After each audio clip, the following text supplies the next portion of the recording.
நம்ம சேனல்ல பயோகிராஃபிலாம் பார்க்குறோம். அந்த வகையில் இன்னைக்கு யாரோட பயோகிராஃபின்னு எல்லாரும் தம்பு கெஸ் பண்ணியிருப்பீங்க. ஆமாங்க, அருவி சீரியல் லாவணியாவை பற்றி தான் எல்லாரும் இந்த வீடியோவில் பார்க்க போகிறோம்.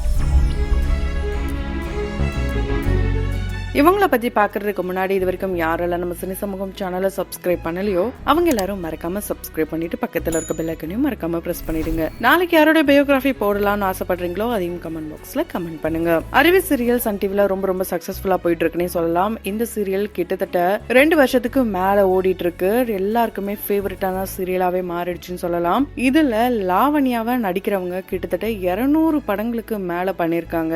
சின்ன திரையிலும் செமையா கலக்கினவங்க பல வருஷத்துக்கு அப்புறமா இப்ப திரும்பவும் சின்ன திரையில வந்திருக்காங்க. சோ இவங்க யாரு, இவங்கள பத்தின நிறைய இன்ட்ரெஸ்டிங்கான விஷயங்களை தான் நம்ம தொடர்ந்து இந்த வீடியோல பார்க்க போறோம். லாவண்யாவுடைய ஃபுல் நேம் லாவண்யா தேவி. இவங்க பார்க்கவே ரொம்ப காம் பர்சனா இருப்பாங்க. ரியலாவும் இவங்க ரொம்பவே காம் பர்சன் தானா. இவங்க சேர்ந்து நடிக்காத ஆர்டிஸ்டே இல்ல. ஏன்னா கமல் சாரா இருக்கட்டும், ரஜினி சாரா இருக்கட்டும், தளபதி இப்படி பல ஹிட்டான முன்னணி நடிகர்கள் கூட சேர்ந்து நடிச்சிருக்காங்க. இருந்தாலும் இவங்க ரொம்பவே ஃபேமஸ் ஆகலன்ட்டும் இன்னும் இவங்களுக்கு நல்ல ஸ்ட்ராங்கான ரோலை இந்த சினிமா இண்டஸ்ட்ரி கொடுக்கல அப்படின்றது மிகப்பெரிய வருத்தத்துக்குரிய ஒரு உண்மையான விஷயம் தான். இவங்களை பார்க்க ஹீரோயின் மெட்டீரியல் தான் அப்படின்னு சொல்லுவாங்க. ஆனா ஹீரோயினுக்கே டஃப் கொடுக்கற மாதிரி இருந்தா இவங்களுக்கு பிளாக் மேக்கப்லாம் கூட போடுற சோகங்கள்லாம் நடந்திருக்கான். தமிழே தெரியாம இண்டஸ்ட்ரிக்குள்ள வந்து செமையா கலக்கினவங்க. இவங்க பிறந்த இடம் பாத்தீங்கன்னா ஆந்திரா. இவங்க தெலுங்கு ஃபேமிலியை சேர்ந்தவங்க.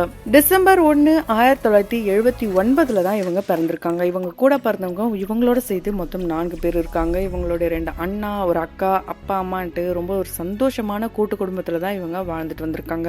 25 வருஷமா இந்த இண்டஸ்ட்ரியில இருந்தவங்க எந்த ஒரு கிளாமர் ரோலையும் நான் நடிக்க மாட்டேன் அப்படின்ட்டு ரொம்பவே ஸ்ட்ராங்கா இருந்திருக்காங்க.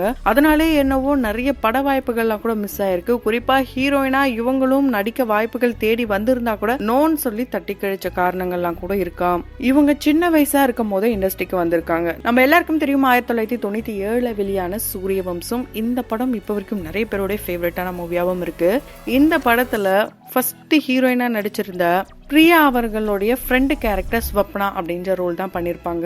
இவங்க தான் இவர் யாரு அப்படின்ற சரத்குமாரை பார்த்து கேள்வி கேட்கணும் அப்படின்ட்டு ஹீரோயின் கிட்ட பேசும்போது இவரை பத்தி சொல்லலாம், ஒன்னும் பெருசா இவர் எதுவும் பண்ணல அப்படின்ட்டு அவருடைய கோவத்தை தூண்டி விடுறதா இருக்கட்டும். ஹீரோயினான தேவியானிக்கு கோவம் வந்து அதுக்கப்புறம் அவர் மேல காதல் மலர்ந்து இதுக்கப்புறம் படம் டிராவல் சூப்பராகவே இருக்கும். இப்படி ஃப்ரெண்டு கேரக்டர்ல ஆரம்பிச்சு சிஸ்டர் கேரக்டர் பண்ணிருக்காங்க, அம்மா கேரக்டர் பண்ணிருக்காங்க. இது போல நிறைய நல்ல ரோல்ஸ் பண்ணிருக்காங்க. ஆனா இவங்க 6 மாச குழந்தையா இருக்கும் போதே நடிப்புல வந்துட்டாங்களாம். ஆமாங்க, இவங்களுடைய அப்பா டைரக்ஷன் டீம்ல இருந்தப்போ இவங்க அம்மாவை ஒரு நாளைக்கு இவங்க கை குழந்தையா இருக்கும் போது கூப்பிட்டு போயிருக்காங்க. அங்க இவங்கள படுக்க வச்சு பார்க்கும்போது இந்த குழந்தை ஓகேவா இருக்காங்க, நடிக்க வைக்கலாம் சொல்லி ஒரு சின்ன ஒரு கேரக்டர் கொடுத்திருக்காங்க அந்த குழந்தைக்கு. அதை தொடர்ந்து இவங்களுக்கு 3 வயசு இருக்கும் போது அவங்களுடைய மாமா வில்லேஜ் எல்லாம் போயிட்டு ஸ்டேஜ் ஷோ எல்லாம் பண்ணுவாராம். அதுல யதார்த்தமா இவங்க எழுந்து டான்ஸ் ஆடினதை பார்த்துட்டு இவங்களுக்குள்ள ஒரு நல்ல திறமை இருக்குன்ட்டு அதை யூட்டிலைஸ் பண்ணணும்னு நினைச்சு 4th ஸ்டாண்டர்ட் படிக்கும் போது இவங்க மாமா ஒர்க் பண்ண ஒரு மூவில 10ஓட 11 தான் போய் நிக்க வச்சிருக்காங்க.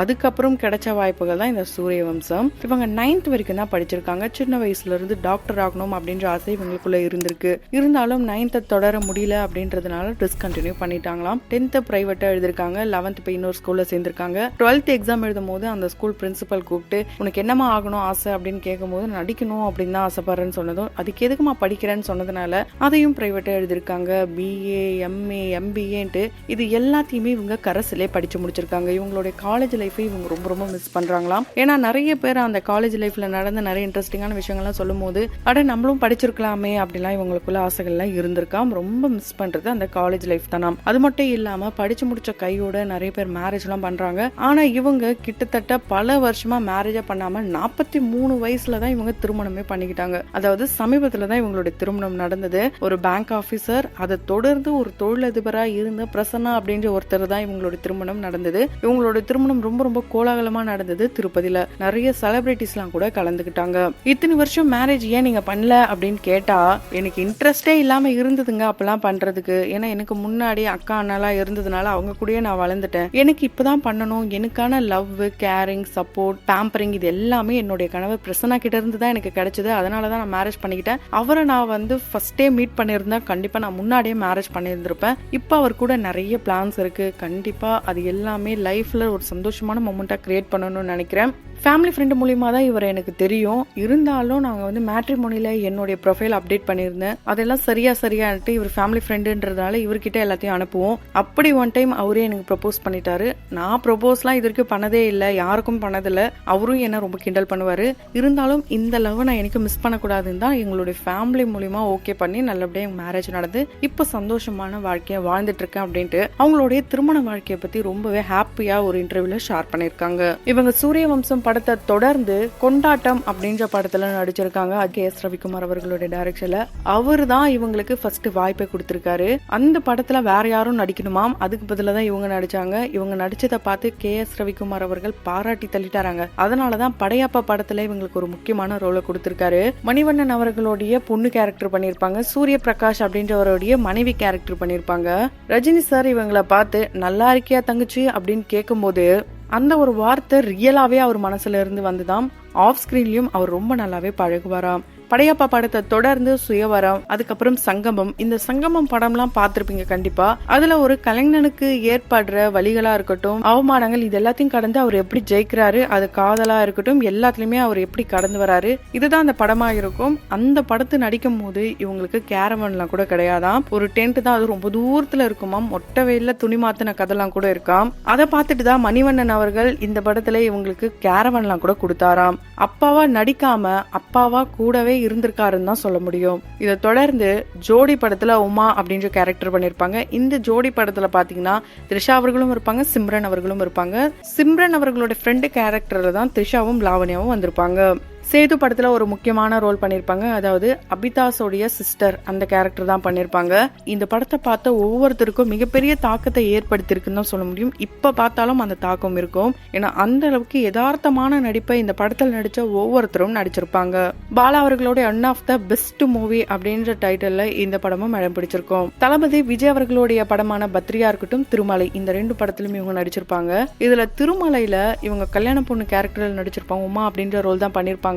அந்த ரோல், அதாவது அந்த ரோல்ல அந்த காதலை மையப்படுத்தி தான் தளபதி அவர்கள் ரொம்ப பெரிய லென்த்தியான டைலாக்லாம் பேசியிருப்பாரு. அதுக்கப்புறம் அந்த கேரக்டர்ல இவங்க அழற சீனா இருக்கட்டும், அதை பார்த்துட்டு தளபதி விஜய் அவர்கள் நீங்க சூப்பரா நடிக்கிறமா, உனக்கு ஃபியூச்சர் இருக்கு அப்படிலாம் கூட பாராட்டியிருக்காராம். வில்லன் படத்துல மீனா அவர்களுடைய ஃப்ரெண்டு கேரக்டரும் பண்ணிருப்பாங்க. ஒரு வகையில அஜித் அவர்களுடைய சிஸ்டர் ரோல் அப்படின்னு கூட சொல்லலாம். இதுல அந்த நாதஸ்வரம் ஊதிட்டே அந்த திருடுற சீன்லாம் ரொம்பவே ஃபன்னியாவும் இருக்கும். உண்மையாலே அந்த ரியலா அந்த இடத்துல ஷூட் எடுக்கும் போது ரொம்ப ஃபன்னியா இருந்ததாம். இப்படி இந்த டாப் லெவல்ல இருக்க ஆக்டர் கூட மட்டும் இல்லங்க, லெஜெண்டரி ஆக்டரான நாகேஷ் அவர்கள் கூடயும் சேர்ந்து இவங்க நடிச்சிருக்காங்க. குறிப்பா அவருக்கு மருமகளாவே நடிச்சிருக்காங்க.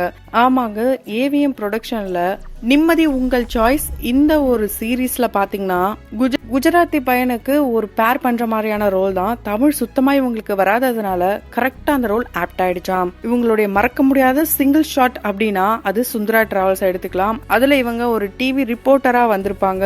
ஒன் டே தான் ஷூட் சொல்லியிருந்தாங்களாம். ஆனா இவங்க 2 மணி நேரத்திலே முடிச்சுட்டாங்களாம். இப்படி படங்கள் மட்டும் இல்லாம குட்டி பத்மினி அவர்கள் மூலமா அவங்களுடைய ப்ரொடக்ஷனா இருக்கட்டும், இப்போ நிறைய சீரியல்ஸ்லாம் அவங்க ஆரம்ப காலத்திலே பண்ணிருக்காங்களாம். சரிகமாக்காக வேப்பிலைக்காரி, குட்டி பத்மினி அவர்களுடைய ப்ரொடக்ஷன்லயே சூரிய புத்திரியா இருக்கட்டும், ரோமாபுரி பாண்டியன், 63 நாயன்மார்கள், இது போல நிறைய சீரியல்ஸ்லாம் இவங்க பண்ணிருக்காங்க.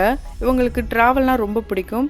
சமீபத்துல அவங்க ஃப்ரெண்ட்ஸா இருக்கட்டும், ஃபேமிலியா இருக்கட்டும், அவங்க ஹஸ்பண்ட் கூட சேர்ந்து நல்லா டிராவல் பண்ணிட்டு இருக்காங்க. ஒரு சூப்பரான ஆக்ட்ரஸா இப்ப வரைக்கும் இவங்க வளம் வந்துட்டு இருக்காங்க. ஒரு பாயிண்ட்ல ஒரு சில கஷ்டமான விஷயங்கள்லாம் நடக்கும் போது நம்ம எதுக்கு இந்த வேலையை பார்க்கணும், சினிமா விட்டு போகலாம் அப்படின்ற எண்ணெல்லாம் கூட வருமாம். ஆனா அதெல்லாம் தாண்டி வந்ததுனால தான் இப்ப நான் இந்த நிலைமையில இருக்கேன் அப்படின்ட்டு அவங்க ரொம்ப ஒரு பாசிட்டிவான வேலை சொல்லியிருக்காங்க.